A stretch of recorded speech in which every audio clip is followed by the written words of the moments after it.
Қайырлы күн баршаңызға. Бүгін мен сіздерге осындай көкөністер мен қамырдан жасалатын жаппасай тағамының рецебін ұсынамын.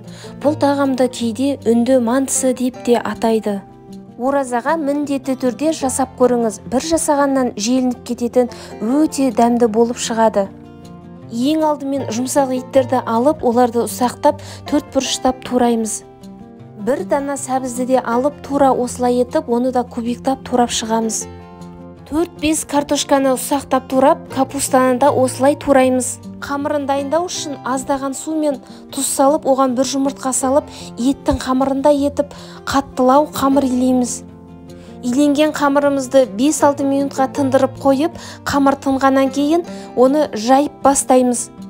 Қамырды жайған кезде қолымыздың күшін қамырдың ортасына түсірмей, екі жақ шетін баса отырсақ, біздің қамырымыз теп-тегіс болып жайылады. Қамырды жайып болғаннан кейін үстіне осындай щетка мен сұйық май қосып, бір келкі қып жағып шығамыз. Мантының шелпегінің көлемінде етіп, ұсақтап бөліп, кесіп шығамыз.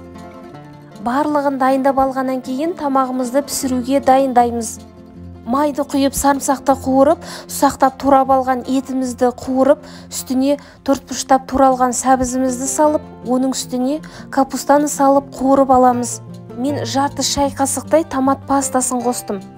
Туралған картоптарды салып, барлығын дәміне қарай тұз және бұрышын салып қуырып аламыз. Қазанымызға асты жабыспас үшін аз мөлшерде су құйып, бетіне дайындап алған шелпектерді бірінің үстіне бірін салып шығамыз. Баяу отта 45-50 минуттай пісіріп аламыз. Шелпектеріміз толығымен пісіп шықты. Қамырымыз арасына май жаққаннан кейін бір-біріне жабыспай, өте әдемі болып пісіп шықты.